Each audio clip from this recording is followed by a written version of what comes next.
The sun had barely risen over Naval Station Norfolk, yet the air was already thick with tension. The briefing room smelled of coffee, sweat, and the faint ozone tang of metal from the lockers lining the walls. Men in uniform, chests puffed with authority, whispered among themselves as they noticed the figure stepping through the door. Lieutenant Commander Riley Matthews moved with the quiet confidence of someone who had spent years proving herself in impossible circumstances. Every eye in the room tracked her as she walked toward the front, her boots clicking against the linoleum floor. They laughed subtle, mocking chuckles at first, then bolder, brash murmurs. A woman among SEALs was, to them, an anomaly, a curiosity, a potential embarrassment. Riley ignored the laughter. She had heard it all before. She had endured it during Hell Week, during the grueling physical tests, during every early morning run in freezing oceans. She had been called too weak, too emotional, not built for this. And every time, she had let their words fuel her resolve rather than dampen it. Her presence here wasn't a plea for acceptance. It was a silent proclamation. She was a SEAL. She had earned the trident, bled for it, and no amount of skepticism would strip her of that achievement. As she approached the podium at the front of the room, her mind drifted for a moment to the day she first arrived at Bud S. Basic Underwater Demolition SEAL Training. The instructors had barely looked at her. A group of men had snickered when she changed into her wetsuit for the first swim test. She remembered the icy water biting into her skin, the relentless waves pushing her past exhaustion, and the whispers from the sidelines. She won't last a week, they had said. And yet, week after week, Riley had outswum, outrun, and outlasted every single doubter. By the end of Hell Week, when most trainees were broken down to their physical and emotional limits, Riley was still standing. Not just standing, but excelling. The room shifted uncomfortably as Riley began to speak, her voice calm but commanding. She wasn't there to prove anything in words. She was there to lead a mission briefing. Yet the weight of history hung over her shoulders. Every stare she received reminded her of the countless moments in her life when people had tried to define her by her gender rather than her ability. Her father, a retired Navy chief, had warned her growing up. The world will tell you what you can't do. Ignore it. Prove them wrong. She had lived by that mantra, and now, in a room full of seasoned men who hadn't yet fully accepted her, she embodied it. As Riley outlined the operation, a routine supply escort in a volatile area overseas, her focus was meticulous. She detailed the convoy routes, threat assessments, and emergency extraction points. Her diagrams were precise, her commands measured. Yet she could sense the doubt lingering in the eyes of a few older operators. One man, a burly petty officer with a jaw like a hammer, raised an eyebrow and whispered to his neighbor, "Let's see how long she lasts out there." Riley didn't flinch. She had heard worse, faced worse, and survived. In that moment, the memories of her early struggles resurfaced. She remembered the harsh mornings at training, where she would run drills in the pre-dawn darkness, lungs burning, legs screaming, muscles quivering under the weight of gear that felt twice her size. She recalled the instructors pushing her to the limit, the freezing rivers and relentless waves, the endless obstacle courses. Every time she failed, she reminded herself, failure was temporary. Quitting was permanent. And she had never quit. Her resilience was born, not only from determination, but necessity. Riley's mother had passed when she was a teenager, leaving her father to raise 2 children alone. Her father's lessons about perseverance, honor, and discipline were her compass. She channeled the grief, the loneliness, the anger into every push-up, every swim, every run. While her peers occasionally questioned their path, Riley's path had been forged in fire, shaped by loss and determination. Every setback was a challenge to overcome, every doubt a call to action. Even now, as she stood at the podium, Rayleigh's mind was alert, scanning the room not only for attention, but for intent. She could read body language as easily as the maps spread before her.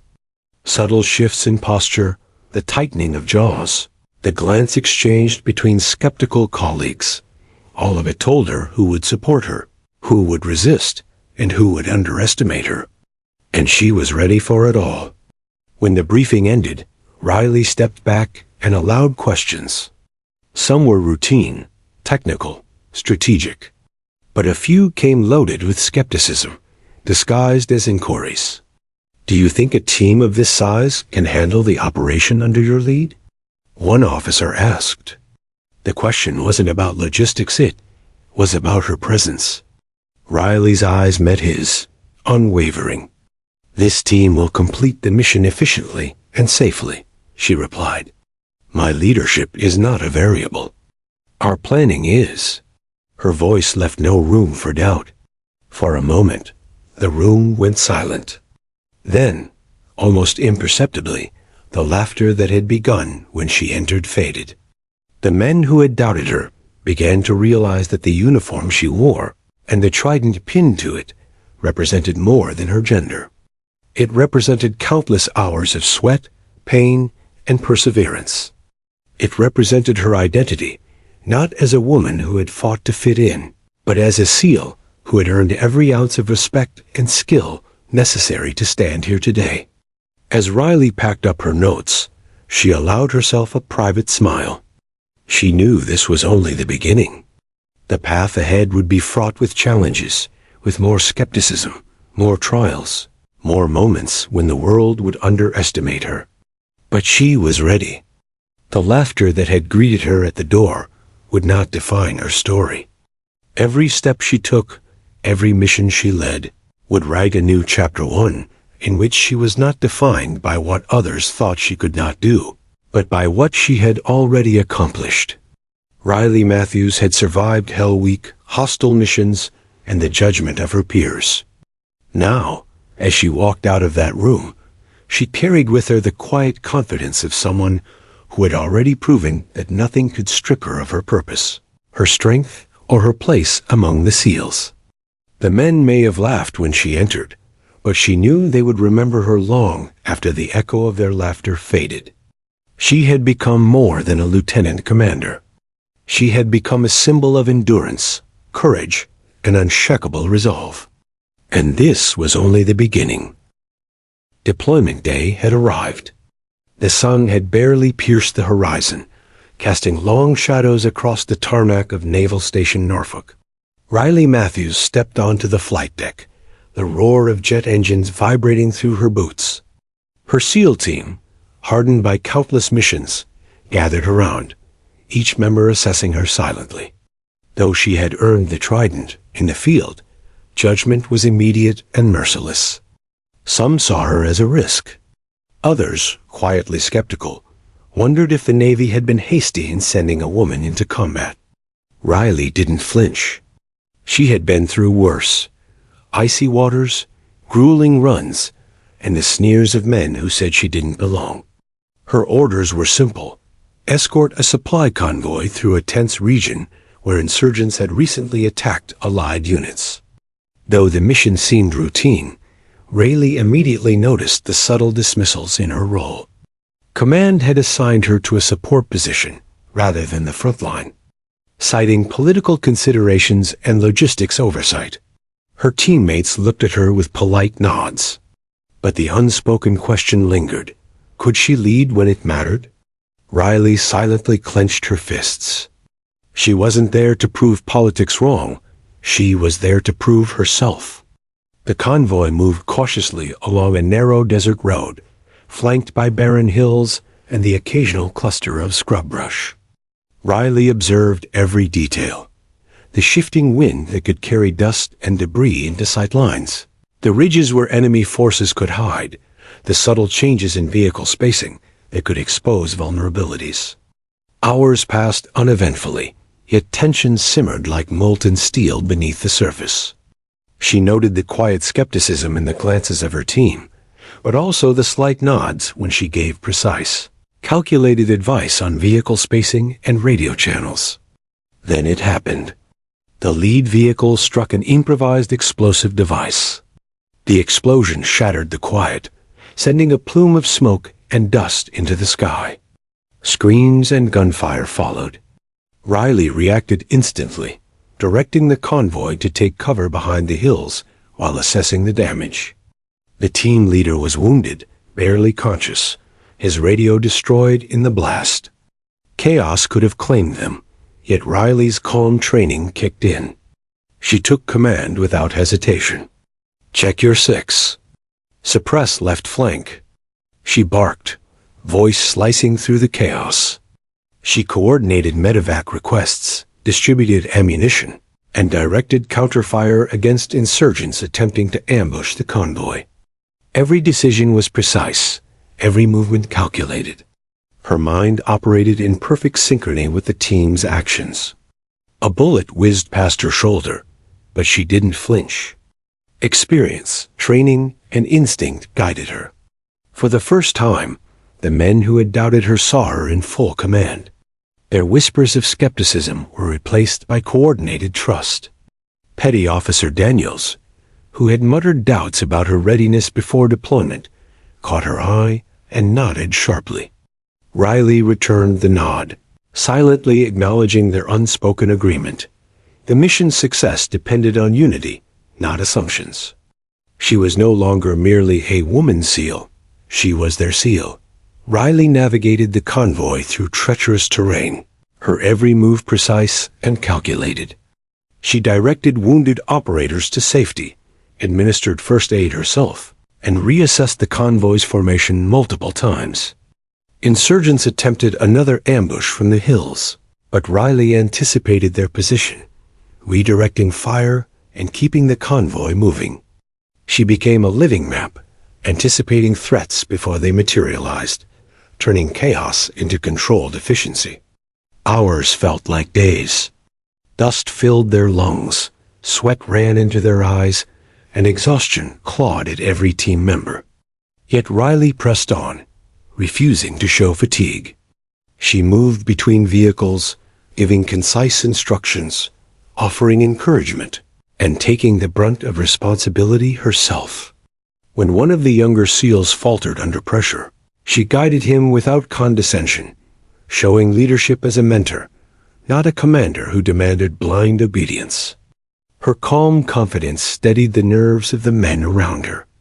By the time the convoy reached a secured base, the sun had long vanished, leaving only the orange glow of flares and the hum of helicopters above. Riley checked each operator, confirmed the wounded were safe, and reported the mission's success. For a brief moment, there was silence, a shared recognition of what had just occurred. The men who had doubted her now looked at her with unspoken respect. Even those who had mocked her before now nodded in acknowledgement, their expressions betraying a realization. She had saved lives, and she had done it flawlessly. But the victory was bittersweet. When the official after-action report came, Riley was reprimanded not for her actions, but for exceeding authority and stepping outside assigned duties. She read the formal language with a tight jaw, but internally she laughed quietly. The bureaucracy could not diminish what she had accomplished on the ground. Words on paper could not erase the reality of the lives she had saved or the confidence she had inspired in her team. She had earned something that no reprimand could touch, respect earned in action, not granted by rank. That night, alone in her tent, Riley allowed herself a moment to reflect. She replayed the chaos of the mission, the sounds of explosions, the faces of her team relying on her decisions, the surge of adrenaline that had kept her moving even when exhaustion threatened to take over. She thought of the skepticism she faced at every step of her career, the dismissive comments, the doubts of instructors and peers. None of it mattered now. The mission's success was proof. She belonged here, in uniform, in combat, where actions spoke louder than assumptions. Her thoughts drifted to the words her father had always told her. You don't need them to believe in you. You only need to believe in yourself." She smiled, thinking how true that was. The men who doubted her had been silenced not by argument or confrontation, but by competence and courage. They had asked her to fit their preconceived notion of a SEAL, and she had refused, not arrogantly, but resolutely. She had rewritten the rules with each decision she made. The following morning, Riley returned to base operations, her reputation already shifting. The whispers of doubt had transformed into a cautious respect. Operators who had once questioned her now sought her advice on tactical decisions. The mission report circulated quietly among command, detailing the precision and bravery displayed under her leadership. Although the reprimand remained, Riley didn't focus on the paperwork. Her focus was on preparation, more drills, more practice, more leadership refinement. She knew that one successful mission did not erase prejudice. Only consistent excellence could. Riley's determination became contagious. Other women in support roles began to see a path forward in combat leadership. Her example quietly inspired a shift in morale and perception, even if change was slow and subtle. Riley understood that she was not only proving herself, but paving the way for others who would follow. The wall of doubt was still there, looming, but she had begun cracking it, brick by brick. By the end of Part 2, Riley Matthews was no longer simply the woman in the room. She had become a leader in action, a living demonstration that courage, skill, and determination could break through bias. Her mission had tested her in ways that training never could, and she had emerged stronger, sharper, and more resolved than ever. She had broken the wall of doubt, both in the minds of those around her and within herself, and was ready for whatever challenges awaited. Her journey was just beginning. The aftermath of the desert mission was a strange mixture of triumph and tension. Riley Matthews returned to base not as a novice, but as someone who had guided her team through chaos, saved lives, and executed the mission flawlessly. Yet even as her teammates offered quiet nods of respect, the wheels of bureaucracy churned in ways that often ignored battlefield reality. A summons awaited her, a disciplinary hearing. The words on the notice were sterile, almost polite, but the implication was clear. Riley had acted outside her assigned role, and the Navy wanted answers. Walking into the austere conference room, she felt the cold, recycled air settle around her. The room smelled faintly of disinfectant and old coffee, a scent that always made her uneasy. At the long, polished table, a panel of high-ranking officers sat, their expressions neutral, but their eyes sharp and calculating. Some faces she recognized from previous briefings, others were new, representing the bureaucracy that often decided the fates of men and women alike without ever seeing them in the field. Every inch of her body tightened not with fear, but with the awareness that her every move, every word, would be scrutinized. "Lieutenant Commander Matthews," began Rear Admiral Hargrove, his voice formal, smooth, like water over stone, "we've reviewed your actions during the convoy mission. It appears you exceeded the limits of your assignment. Can you explain why you took command in the field without explicit authorization?" He paused, letting the question hang like a guillotine above her head. Around the table, the other officers shifted, pens ready, notes poised to document any perceived misstep. Riley's response was deliberate, her voice steady but firm. "Sir, the convoy was under immediate threat, and the assigned leader was incapacitated. Inaction would have resulted in casualties. I acted to preserve the lives of my team and the civilians under our protection. My decisions were tactical, calculated, and necessary." She leaned forward slightly, her trident glinting under the harsh fluorescent light. Her gaze met each officer's, unflinching, conveying that she had not come to beg forgiveness or justify ambition. She had come to state facts. Murmurs rippled through the room. One officer, a colonel with a narrow, hawkish face, frowned. "But, Lieutenant Commander, Protocol exists for a reason. By stepping outside your assigned duties, you risked operational coherence. Isn't there a concern that a single individual could disrupt chain of command discipline? His tone carried the faint edge of condescension, implying that perhaps she had overstepped, not in service to her team, but in arrogance. Riley's jaw tightened. She knew this question was less about the mission and more about her presence. Her gender, her role as one of the few female SEALs, had become a lens through which every action was magnified and questioned. She chose her words carefully, measured, precise. "Sir, my responsibility is to ensure mission success and the safety of those under my command. Protocol serves purpose only when it does not conflict with the immediate needs of those on the ground. My actions were in full alignment with SEAL principles. Adapt, overcome, and accomplish the mission." For a moment, silence settled across the room, heavier than the desert sand she had left behind. The officers scribbled notes, whispered to one another, and adjusted their posture as if recalibrating the way they had initially assessed her. She could feel the subtle shift. Some of them respected her logic, while others bristled at the implicit challenge to their authority. Riley recognized the delicate balance of power in this room. She needed to assert competence without appearing insubordinate. Then came the question that would define the hearing, framed not as a query, but as an insult. "Lieutenant Commander Matthews," Rear Admiral Hargrove said, leaning forward, "perhaps this environment is simply not suited for someone like you. Would you consider a role more appropriate to your experience, perhaps in support or logistics?" The words were deliberate. To them, she was not a SEAL in the field. They saw her as an anomaly, a woman who had stepped into a space they were not ready to accept her. Riley paused, the weight of history pressing on her shoulders. Her father's words echoed in her mind. "The world will tell you what you can't do. Ignore it. Prove them wrong." Her lips curved into the faintest, almost imperceptible smirk. She leaned back slightly in her chair, her eyes locking onto Hargrove's. "Sir," she said, calm but razor-sharp, "you just asked a Navy SEAL to strip." The room froze. The statement was simple, direct, and carried more weight than any argument she could have made. Every officer understood the meaning.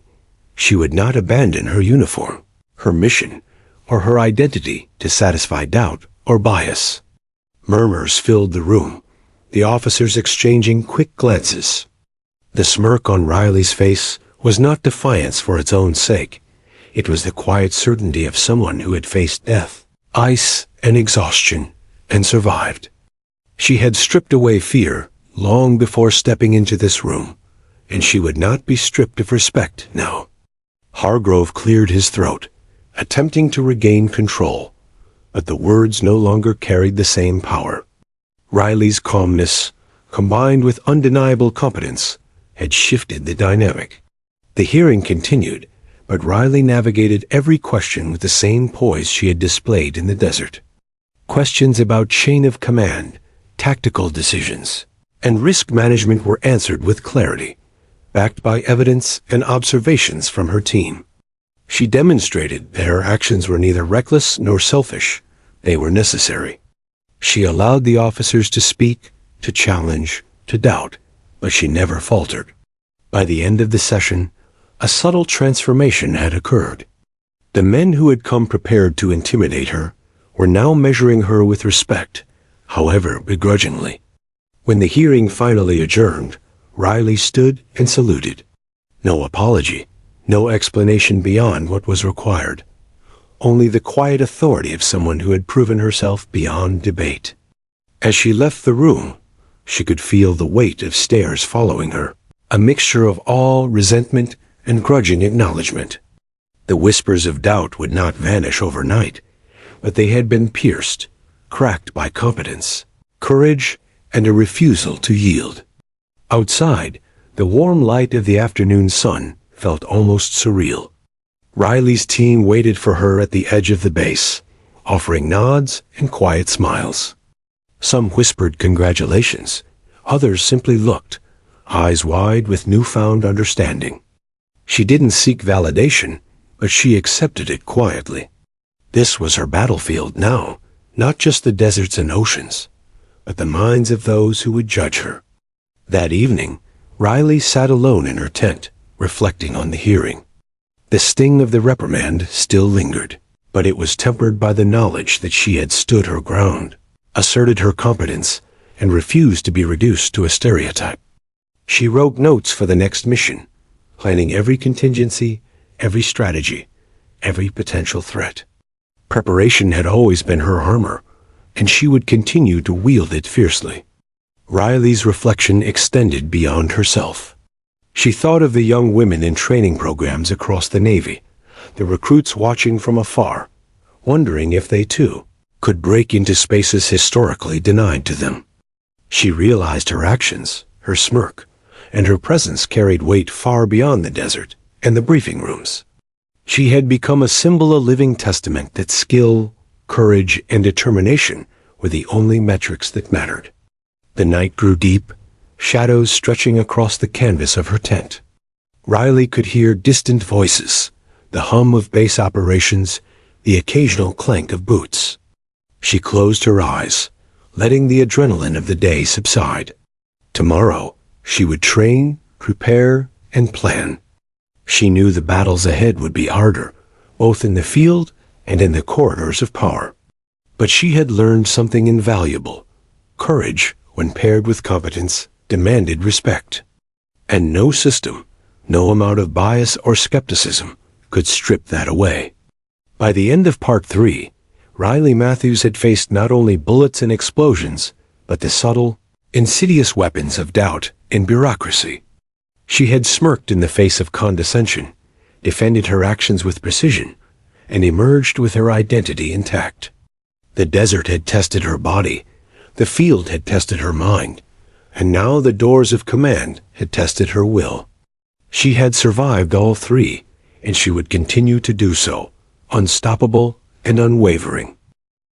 The days following the hearing were quiet on the surface, but beneath, tension simmered like molten steel. Riley Matthews moved through the base with the same precision and poise she had always carried. Yet she could feel the subtle shifts in the eyes of her peers. Some offered quiet nods of respect. Others avoided her gaze altogether. Whispers floated through hallways like smoke, carrying a mix of admiration and unease.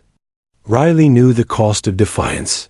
It was not in battle wounds, but in social isolation, in the invisible walls constructed by those unwilling to accept change. Her team still trusted her, but the wider command structure had made its stance clear. Riley found herself excluded from certain planning meetings and operational briefs. Officially, she remained in good standing, her qualifications impeccable. Unofficially, she had become a risk to some, a woman whose competence could no longer be dismissed, but whose very presence threatened old hierarchies. She felt it acutely in the small slights. A convoy assignment delayed, an overlooked mission, an email CC'd to everyone but her. Each instance was minor, almost invisible, yet cumulative, a silent campaign to remind her of her place. One evening, Riley returned to her quarters to find a folded note tucked beneath her door. Her name was written in sharp, precise letters, followed by a single sentence. "Some things are better left to men." The words stung, though she refused to let them show. She knew the note was meant to intimidate, to provoke doubt. But Riley had been through worse. Her mind flashed to deserts, to the freezing ocean waves, to Hell Week's relentless drills. Nothing had broken her yet. This, she realized, was merely another test of psychological battlefield. Chief Mac Daniels, her closest ally and a seasoned SEAL, noticed the tension. He found her during routine training, hands coated in chalk from grip exercises, muscles burning from a punishing regimen. "They're trying to make you quit before you make history," he said quietly, eyes scanning the room as if the walls themselves could listen. Riley looked at him, exhaustion and determination etched across her face. "Then I'll make it faster," she replied, her voice calm, unwavering. The bond between them was forged in mutual respect and shared experience. Mac didn't just see her as a woman in the team. He saw her as a leader, a warrior, and in quiet moments, a comrade who had earned her place through every drop of sweat. The isolation extended beyond professional life. Friends outside the military struggled to understand the weight of her experiences. Casual comments about her luck or opportunity grated against her reality. Riley had earned every accolade and survived every challenge through determination, skill, and sacrifice. She realized that courage came with a price, a constant negotiation between recognition and resentment, admiration and envy. She had chosen this path, and every obstacle, every whispered insult, every bureaucratic slight was part of the price of proving her worth. Despite the challenges, Riley continued to excel. She trained relentlessly, pushing herself beyond physical limits, refining strategies, and mentoring younger operators. Her leadership style evolved into one that balanced authority with empathy, precision with flexibility. She became a living example of resilience. While the administration debated her role, she was quietly reshaping the culture within her unit. Operators who had once questioned her capability now sought her guidance, trusting her judgment in ways that transcended rank or gender. The psychological toll, however, could not be ignored. Nights were restless, haunted by memories of past missions and the ever-present tension of being scrutinized at every turn. Riley often woke drenched in sweat, heart racing as if reliving firefights and ambushes. She turned to journaling, recording not only tactical observations, but her reflections on leadership, resilience, and the subtle politics of the Navy. Writing became a way to process the pressure, a private arena where she could confront fears without judgment. During a late-night training session, Riley ran drills with precision, muscles screaming, lungs burning. Mac watched silently, noting her dedication. "You push harder than anyone I've seen," he remarked. Riley didn't stop. "It's not just me I'm pushing," she said between gasps. "It's the standard. If I falter, others might follow suit. I can't allow that." Her words carried weight, not as complaint, but as a statement of principle. The cost of courage was high, she knew, but the consequences of surrender were higher. Her role as a mentor began to extend beyond the SEAL community. Female recruits in training programs reached out, inspired by her story and presence. Letters and messages described their struggles, doubts, and ambitions. Riley responded thoughtfully, offering advice on perseverance, tactical preparation, and mental toughness. She realized that her defiance and success were not only personal victories, but instruments of change. By standing firm, she had become a beacon for others who might otherwise have been dismissed, overlooked, or silenced. Yet the threats persisted. Another note arrived weeks later, more direct this time.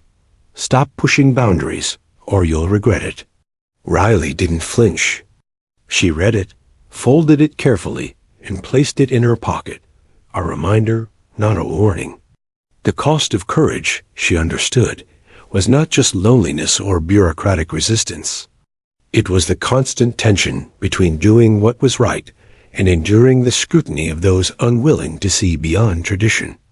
She had chosen this path, and every step forward reinforced her resolve. In quiet moments, Riley reflected on her journey. She remembered the first time she donned the uniform, the rigorous training, the tears shed in private when exhaustion seemed insurmountable. Every challenge, every doubter, every barrier had shaped her. She realized that courage was not a single act of heroism, but a series of deliberate choices, each one reinforcing her commitment to her values and her team. Even in isolation, even when facing subtle threats, she remained unbroken. By the end of the part, Riley's character had crystallized into something formidable. She had faced not only physical danger, but the subtle, insidious challenges of bias, exclusion, and threats. Her courage came at a personal cost: social isolation, bureaucratic obstacles, and constant vigilance, but it also forged resilience, respect, and influence. She had begun to change the narrative, not only for herself, but for those who would follow. The cost of courage was high, but Riley Matthews was paying it willingly, with determination and grace. As the desert sun set over the base, casting long shadows across the tarmac, Riley prepared for another day. She would train, lead, and fight not only against enemies in the field, but against the barriers imposed by tradition, doubt, and fear. She understood that true courage was not the absence of challenge, but the unwavering choice to move forward despite it. The world might try to weigh her down, question her worth, and test her resolve, but Riley Matthews had already proven she would not be broken. She was SEAL in every sense, and the cost of courage was a price she would gladly pay. The desert sun rose like a blazing sentinel over the convoy as Riley Matthews and her SEAL team prepared for another high-risk mission. Intelligence reports indicated that a local village, housing both civilians and a suspected insurgent cell, was in imminent danger. Riley studied the maps meticulously, tracing every route, every ridge, every possible ambush point. The men around her had once doubted her, some openly, others in private whispers. But now, they watched as she directed operations with calm authority. Every decision she made was precise, deliberate, and infused with the experience of countless missions. The team loaded into armored vehicles, engines humming, weapons secured, nerves taut. Riley's eyes scanned each operator, ensuring readiness. Mac Daniels, who had once questioned her abilities, caught her gaze and nodded. No words were needed. He had seen her leadership in action before, but this mission would cement their trust. The convoy moved cautiously along the dirt roads, dust swirling in the air, heat radiating from every surface. Riley's mind was in constant motion, anticipating every threat, every variable. Within an hour, chaos erupted. A sudden explosion rocked the convoy, sending the lead vehicle spinning into a ditch. Gunfire erupted from the surrounding hills as insurgents attempted to ambush the team. Riley reacted instantly, shouting precise commands, directing suppressive fire, and coordinating the evacuation of the wounded. Her voice cut through the cacophony like a scalpel. Left flank, cover the ridge.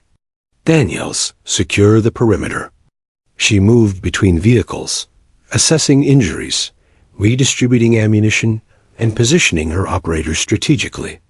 Every motion, every word, was calculated for survival and mission success. The men who had doubted her watched in awe. Riley wasn't just giving orders. She was embodying every principle of leadership, seamlessly integrating strategy, skill, and courage. When a young SEAL hesitated under fire, Riley was there, guiding his movements with firm but supportive instructions. Her calm in the storm inspired confidence, transforming fear into focus. Even in moments of extreme danger, her operators relied on her, not just as a leader, but as a lifeline. As the ambush continued, Riley spotted a group of hostiles attempting to flank the convoy from a concealed ridge. Without hesitation, she coordinated a counterattack, moving herself to the front where she could oversee the engagement. Her operators executed her plan with precision, suppressing the insurgents while she directed the extraction of the wounded. Bullets tore through the air, the roar of gunfire blending with explosions and shouted commands. Riley's mind worked in perfect synchrony with her team, every decision split-second yet deliberate. Time stretched and compressed in a blur of heat, dust, and adrenaline.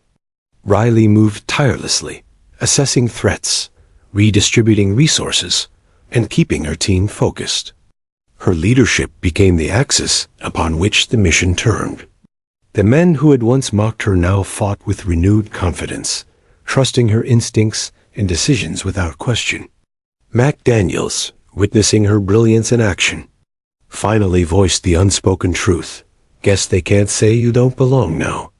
Riley gave a brief, weary smile, acknowledging not praise, but the hard-won respect of her brothers in arms.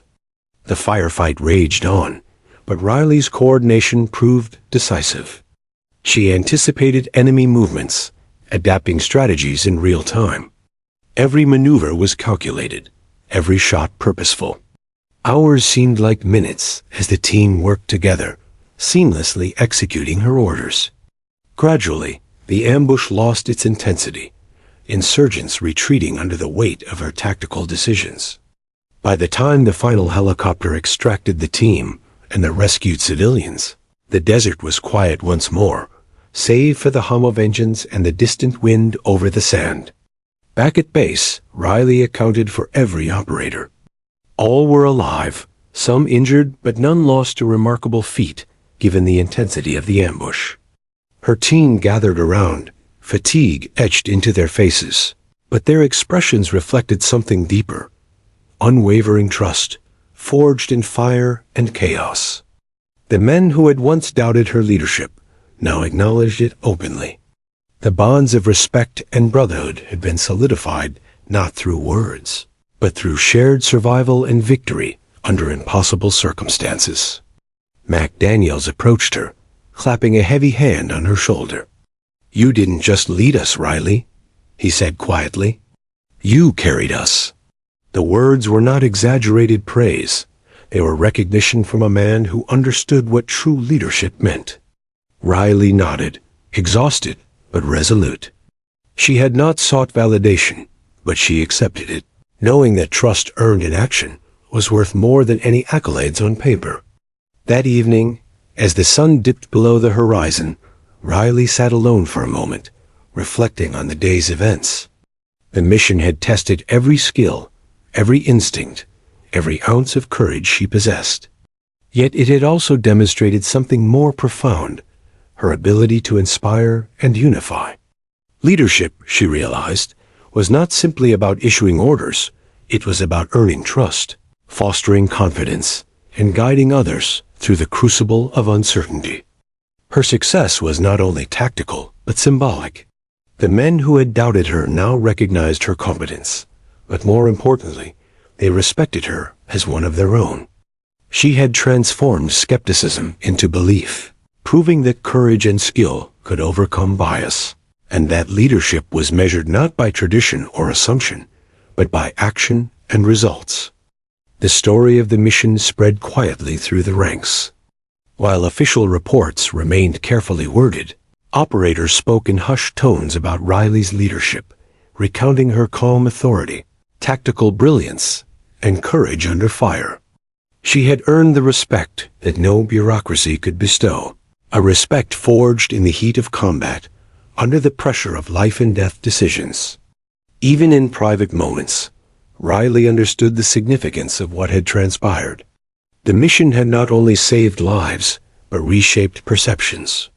The skepticism of her peers, the whispers of doubt, the subtle biases she had encountered, they were beginning to crumble, brick by brick, under the weight of undeniable competence. Her presence was no longer questioned. It was trusted, relied upon, and respected. As night fell over the desert, Riley walked through the camp, observing her team resting, tending to equipment, and quietly acknowledging one another's presence. She realized that her journey was no longer solitary. She was not just a woman among warriors. She was a leader, a mentor, and a trusted comrade. The bonds of brotherhood, once hesitant and skeptical, had been solidified through shared adversity, and her influence extended beyond herself to shape the very culture of the team. Riley Matthews had achieved something profound. She had broken through the barriers of doubt and bias, not with arguments or defiance alone, but through action, courage, and unwavering commitment. The men who had once laughed at her now fought alongside her with trust and loyalty. Their perceptions forever changed. The desert had tested her body, mind, and spirit, and she had emerged victorious, not only in mission, but in leadership. By the end of Part 5, Riley was no longer the SEAL who needed to prove herself. She had become a leader whose competence and courage were beyond question, a figure capable of uniting her team under the most extreme circumstances. Her journey of breaking barriers, earning trust, and demonstrating courage had reached a pivotal moment. The brothers who once doubted her had become believers, and Riley had solidified her place not just in the field, but in the hearts and minds of those who would follow her example. The path ahead would not be easy, but Riley Matthews had proven that true leadership transcended gender, prejudice, and doubt. She was a SEAL, a mentor, and a symbol of resilience, courage, and unwavering determination. And the desert, with all its trials and chaos, had confirmed it beyond any shadow of a doubt. The months following the desert ambush were a complex mix of triumph and tension for Lieutenant Commander Riley Matthews. On paper, she was a hero, a SEAL, who had led her team through chaos, protected civilians, and ensured mission success. Yet the glare of recognition was double-edged. While some celebrated her accomplishments, others questioned the implications of her presence, her leadership, and her gender. The uniform she wore symbolized both achievement and scrutiny, a constant reminder of the high stakes she faced both in the field and in the corridors of command.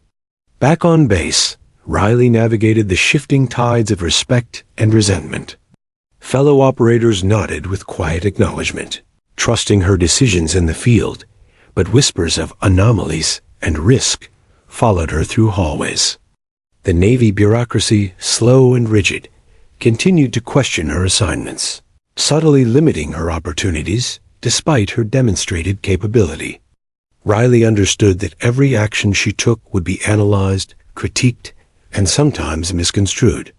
She had faced enemies on the battlefield, but now she faced the more insidious challenges of perception, politics, and expectation. During quiet nights in her tent, Riley reflected on her journey. She thought of her first days in Bud S training, the bitter cold, the endless runs, the relentless instructors who seemed determined to break her. She remembered the taunts of men who doubted her strength, the grueling physical tests that seemed designed to humiliate, and the countless moments when she had asked herself whether she truly belonged. Each memory was a reminder of the trials she had endured and the resilience she had cultivated. Yet the uniform was more than armor or authority. It was identity. Every stitch, every badge, every trident on her chest represented years of sacrifice, discipline, and survival. She could have left, chosen an easier path, or faded into a safer role. But she hadn't. Riley wore her uniform not to defy anyone, but because it symbolized her purpose, her commitment, and her place in a profession that demanded excellence and courage. It was a declaration of her right to exist on her own terms. The media attention added another layer of complexity. Stories of her battlefield heroics circulated quietly at first, then with increasing visibility. Interviews were requested, articles written, photos taken. Some stories celebrated her bravery. Others framed her as an exception, a novelty. Riley often felt uncomfortable with the spotlight. She had not fought in the desert to be a symbol. She had fought to save lives, lead her team, and fulfill her duty. Yet she recognized the power her visibility could have, particularly for young women considering careers in combat roles.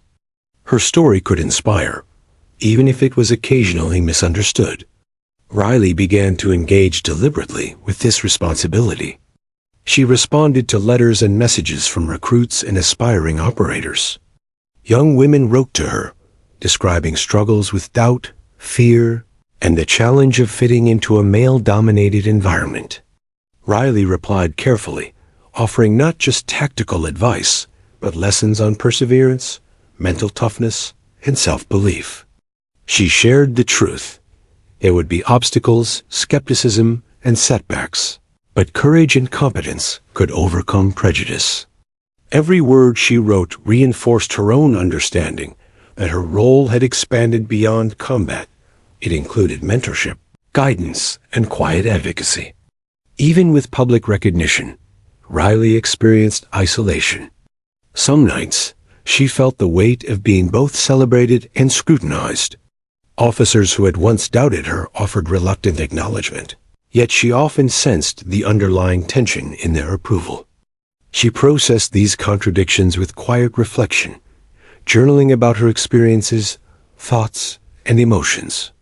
The act of writing became a sanctuary, a way to untangle the complex interplay of duty, identity, and societal expectation. Her relationship with her team deepened further during this period. Operators who had once been cautious or skeptical now sought her counsel, relied on her decisions, and respected her judgment implicitly. She balanced authority with empathy, recognizing that leadership was not about asserting dominance, but about inspiring confidence. Her mentorship extended beyond tactical guidance. She nurtured resilience, patience, and mental agility in her operators, preparing them for the unpredictable challenges of combat and the subtle pressures of military life. The personal cost was undeniable. Riley missed family milestones, struggled with maintaining friendships, and often wrestled with the question of how much of herself she could devote to her profession without losing touch with her personal life. She had sacrificed comfort, routine, and social ease for a path few dared to tread. Yet she did not regret it. Each challenge, each sacrifice, reinforced her commitment to the uniform she wore and the ideals it represented. She understood that her identity as a SEAL and as a woman were inseparable, each shaping the other in profound ways. Her father's lessons remained her anchor. The world will tell you what you can't do. Ignore it. Prove them wrong, he had said. Riley had lived by this mantra, and now she applied it not only in combat, but in every interaction with her peers, subordinates, and superiors. She had proven herself on the battlefield. Now she was proving that courage, leadership, and excellence were not bound by gender. Her uniform, once a simple representation of rank, had become a symbol of perseverance, identity, and advocacy. Riley's commitment to mentoring young operators grew into a quiet campaign. She conducted additional training sessions, offered tactical workshops, and shared her experiences in forums where women in the military could learn from her journey. She emphasized mental fortitude, adaptability, and decision-making under pressure, ensuring that those who followed her path would be better prepared than she had been. She wanted them to understand that challenges would come not just from enemies, but from prejudice, misunderstanding, and systemic obstacles. The uniform, she explained, carried weight and responsibility far beyond the battlefield. Despite the challenges, Riley's impact was undeniable. She began to see the subtle cultural shift within her unit. Operators who had once doubted her now approached her for guidance, trusted her judgment implicitly, and recognized the value of diverse perspectives in leadership. Her actions were changing perceptions quietly, steadily, and irrevocably. Each small victory in recognition, each young recruit inspired, each skeptical peer convinced, contributed to a legacy that extended far beyond her personal achievements. Riley reflected on the complexity of her journey. She realized that wearing the uniform was never just about following orders or completing missions. It was about embodying courage, integrity, and resilience in every circumstance. It was about standing firm in the face of doubt, advocating for those without a voice, and inspiring others through example. The cost was high loneliness, scrutiny, personal sacrifice, but the reward was profound, the ability to shape not only her destiny, but the culture of the SEAL community itself. As Riley prepared for the next mission, she tightened her boots, adjusted her trident, and glanced at her reflection in the mirror. The woman staring back was fierce, resolute, and unyielding. The uniform clung to her not as a barrier, but as a badge of identity, courage, and responsibility. She had fought to earn it, defended it in the face of skepticism, and now carried it with the dignity and authority it demanded. The uniform and the woman were inseparable. Her story had become one of perseverance, mentorship, and quiet revolution. By the end of Part 6, Riley Matthews had fully embraced the dual nature of her journey. She was both the woman in the uniform and the uniformed warrior inspiring others. She had faced recognition, scrutiny, isolation, and pressure, yet she emerged stronger, more determined, and aware of the broader impact of her actions. Her identity, her uniform, and her influence had become intertwined, defining her legacy as both a SEAL and a mentor for generations to come. The capital was cold, cavernous, and imposing a physical manifestation of the weight of judgment Riley Matthews was about to face. Summoned to testify before a congressional inquiry regarding the role of women in combat, Riley felt the familiar tightness in her chest, a combination of nerves and determination. The hearing room was packed with lawmakers, aides, journalists, and military observers. Cameras clicked incessantly, recording every moment for posterity. This was no ordinary briefing. It was a reckoning, a test of more than just skill. It was a trial of integrity, courage, and conviction under intense scrutiny. Riley stepped forward, her trident pin glinting in the harsh overhead lights. She wore the uniform with precision and pride, every crease and badge immaculate. As she took her seat, she felt the eyes of the nation, some supportive, some skeptical, locked onto her. Whispers buzzed through the chamber. Could a woman truly lead in combat, she wondered? Could she justify the presence of women in roles that had been historically restricted?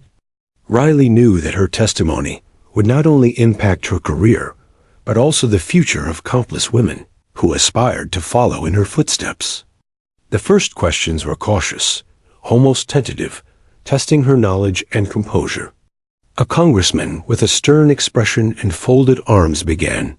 Lieutenant Commander Matthews, some argue that women lack the physical endurance for frontline combat.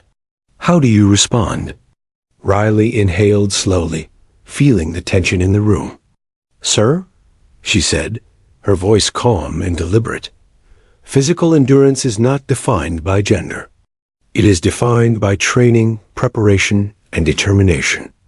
Every member of my team, regardless of gender, must meet the same rigorous standards to earn the trident. Combat effectiveness is a function of skill, teamwork, and resilience, not anatomy. A murmur rippled through the room.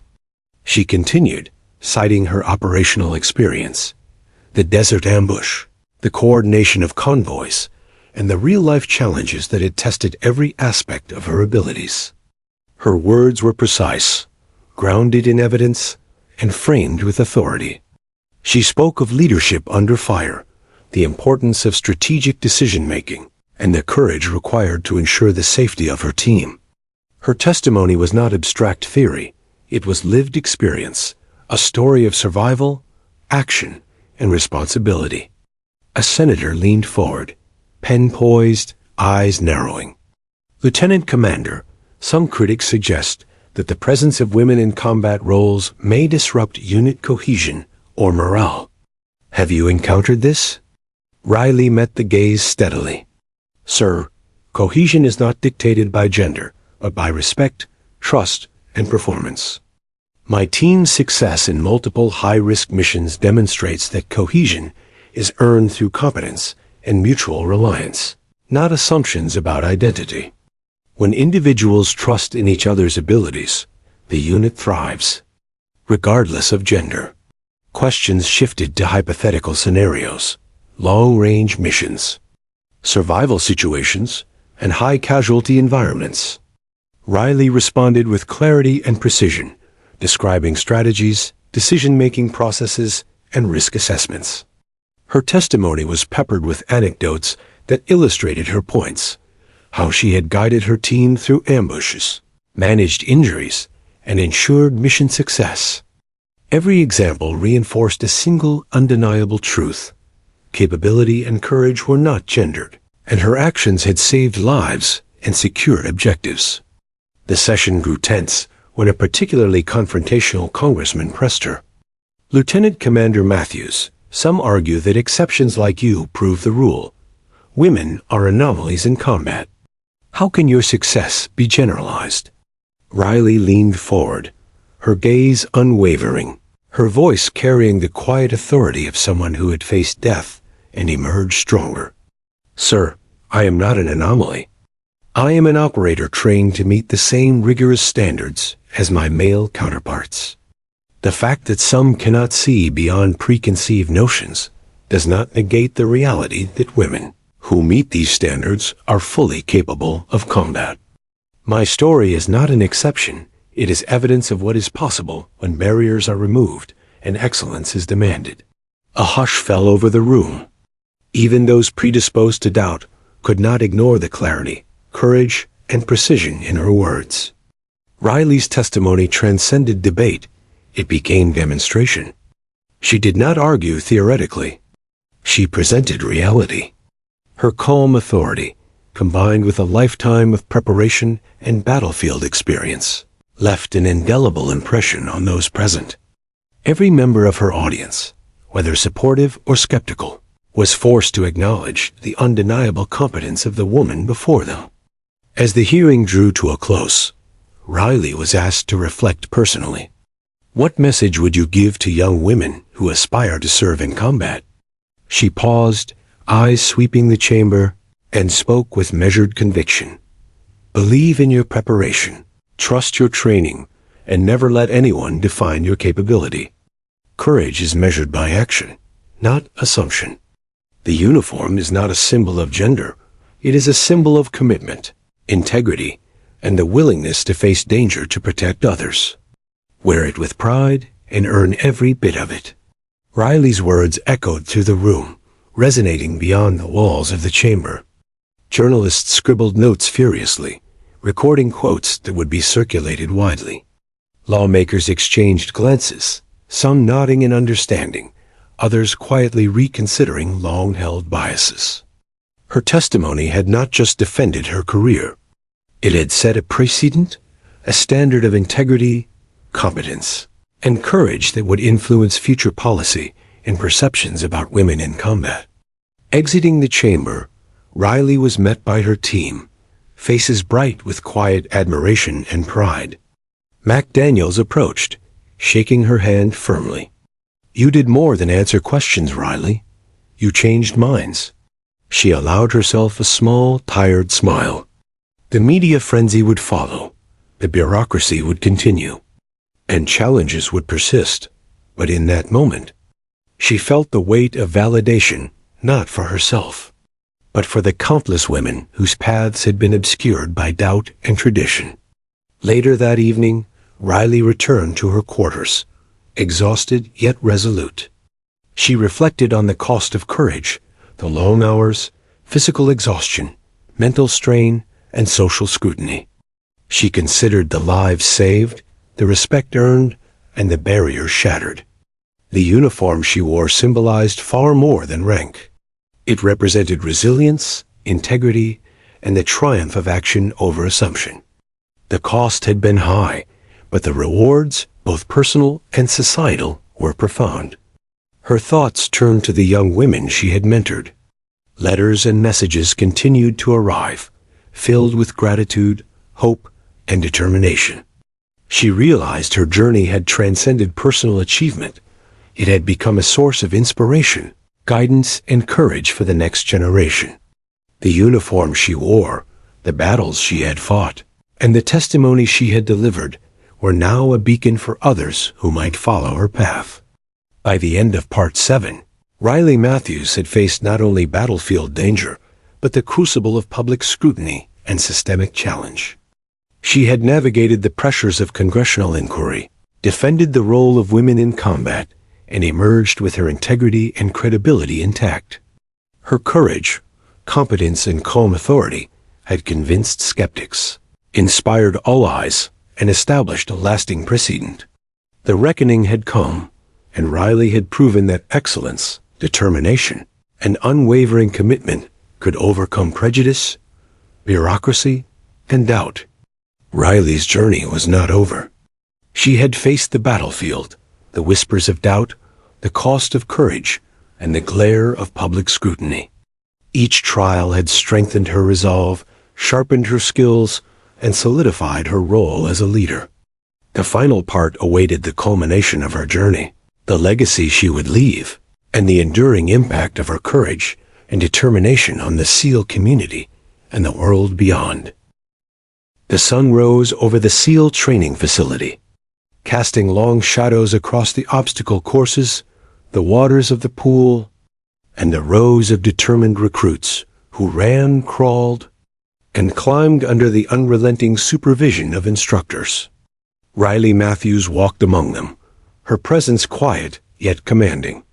The uniform she wore was no longer merely a badge of rank. It was a symbol of everything she had fought for: resilience, courage, competence, and the breaking of barriers. Every step she took echoed the countless hours of effort, sweat, and sacrifice that had defined her journey. Riley's gaze scanned the recruits. Young men and women, many uncertain of their capabilities, struggled against ropes, walls, and waves. Some stumbled, some faltered, and some looked ready to quit. She remembered herself at their age, the fear, the doubt, the endless physical and mental tests that pushed her to the brink. She also remembered the mentors, like Mac Daniels and others, whose belief in her potential had been unwavering. Now it was her turn to be that mentor. Her lessons would extend beyond tactics and survival. They would be about courage, integrity, and self-belief. The first group approached her, a mixed team of recruits, sweaty and exhausted, faces streaked with dirt and determination. Riley crouched slightly to meet their gaze, offering words of encouragement that were firm but compassionate. "It's not about who you are outside these walls," she said, voice steady. "It's about what you're willing to do inside them. The trident isn't earned by chance. It's earned by sweat, focus, and the courage to face what scares you most." Her words resonated deeply. The recruits straightened, drawing strength from the authority and authenticity in her voice. Her day was filled with instruction, observation, and direct mentoring. She corrected stances, demonstrated tactical maneuvers, and pushed recruits past their perceived limits. Every action was deliberate, every word measured. Her presence was a constant lesson. Competence, discipline, and courage were inseparable. Even in the grueling moments when recruits faltered, she remained patient, guiding them with a steady hand, never allowing failure to define them, but using it to teach resilience. Later, during a strategy session, Riley gathered the advanced trainees in a classroom, maps spread across the table, weapons and equipment carefully positioned. She challenged them with realistic scenarios, blending tactical instruction with moral and ethical decision-making. "In the field," she explained, "the mission is never simple. You'll face chaos, uncertainty, and danger. Your success depends not just on your strength, but on your ability to lead, make decisions under pressure, and protect those under your command. Every choice matters. Every life matters." A young female recruit raised her hand, voice trembling. "Lieutenant Commander Matthews, how did you handle it when people doubted you, when they said you couldn't do this because you're a woman?" Riley studied her, seeing a reflection of herself at that age. She leaned forward, voice calm yet powerful. "I proved them wrong by doing my job, by excelling when it mattered most, by never letting doubt dictate my actions. Courage isn't defined by who you are. It's defined by what you do in the face of adversity. You wear this uniform not for approval, but because you've earned it. Let your actions speak." The recruits absorbed her words, some nodding slowly, others with wide eyes. They could feel the weight of her experience, the authenticity of her message. Riley had become more than an instructor. She was a living testament to perseverance, excellence, and the transformative power of courage. Each story she shared, from the field ambushes, rescues, tactical innovations, was a lesson in leadership and resilience, a bridge connecting her legacy to the next generation. Even as she trained and mentored, Riley remained engaged in operational planning. Her influence was growing within the Navy, shaping missions, policies, and protocols that reflected the value of diverse perspectives in combat. She advised commanders, contributed to strategic initiatives, and participated in high-level briefings. Her impact extended beyond individual mentorship to systemic change, ensuring that talent, competence, and courage were recognized regardless of gender. In moments of quiet reflection, Riley considered the path she had traveled. From the challenges of Bud-S training, to the desert ambushes, to congressional hearings, she had faced skepticism, isolation, and danger. Each obstacle had tested her body, mind, and spirit, but she had emerged stronger, wiser, and more determined. The uniform she wore was no longer merely attire. It was a symbol of achievement, resilience, and responsibility. It represented her journey, her sacrifices, and the countless lives she had influenced along the way. Riley also reflected on the broader implications of her work. Young women across the country were now inspired to pursue careers in the military, to challenge preconceived notions, and to embrace roles once deemed inaccessible. Letters and messages continued to arrive, filled with gratitude, hope, and determination. She realized that her story had become part of a larger narrative, a narrative about courage, equality, and the relentless pursuit of excellence. She had not only broken barriers, she had opened doors for those who would follow. As the sun began to set over the training facility, Riley watched her recruits navigate the final obstacles of the day. Their movements were deliberate, their expressions focused, and their determination palpable. She smiled faintly, recognizing the echoes of her own journey in their struggles and triumphs. Every challenge they faced, every victory they earned, was a testament to her influence and the legacy she was building. The trident was more than a symbol of personal achievement. It was a beacon of leadership, courage, and inspiration. Riley understood that true leadership extended far beyond the battlefield. It was about shaping minds, nurturing talent, and instilling confidence in others to face the impossible. Her journey had taught her that courage was contagious, that competence inspired respect, and that integrity could challenge even the most rigid systems. The young operator she trained would carry these lessons forward, extending her impact far beyond her own service. In the quiet of her quarters that evening, Riley placed her trident carefully on the desk, reflecting on its significance. It represented countless sacrifices, relentless training, battlefield decisions, and battles both physical and ideological. But it also symbolized a legacy one that would endure through the operators she had trained, the lives she had saved, and the barriers she had shattered. The uniform and the woman were inseparable, and together they embodied a story of courage, perseverance, and transformative leadership. By the end of Part 8, Riley Matthews had completed a journey that had tested every aspect of her being.